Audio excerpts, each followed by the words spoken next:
Hello అండి, welcome back to my channel. ఇదైతే మేము చెప్పాను కదా ఆల్రెడీ ఊరికి వెళ్ళాము అనేసి లాస్ట్ వీక్. అప్పుడు ఊరికి వెళ్ళినప్పుడు అనమాట ఈ వీడియో. ఆన్ ది వేలో బెంగళూరు కొంచెం బార్డర్లో అనమాట బెంగళూరుకి. అక్కడైతే మేము టిఫిన్ చేసామండి. టిఫిన్ వచ్చేసి మా తమ్ముడైతే పూరి తీసుకున్నాడు. పూరి కాదు, దోశ తీసుకున్నాడు. నేను పూరి తీసుకున్నాను. మా ఆయన మా పాప వచ్చి ఇడ్లీ తీసుకున్నారనమాట ఇద్దరు. అయితే ఇడ్లీ ఎలా ఉందంటే బాగానే ఉంది అని చెప్తున్నారు. టేస్ట్ అయితే బాగుందండి.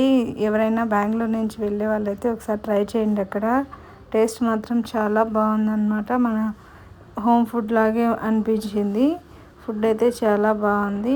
కాస్ట్ కూడా అలాగే ఉంది. దాని చుట్టుపక్కల అట్మాస్ఫియర్ కూడా బాగుందండి. నేను అందుకే బ్రీఫ్గా జస్ట్ అలా పెట్టానన్నమాట. మంచి వెదర్లో అలా కూర్చొని తింటుంటే చాలా బాగుందండి. లైక్ చేసి, షేర్ చేసి, సబ్స్క్రైబ్ చేసుకోండి ప్లీజ్.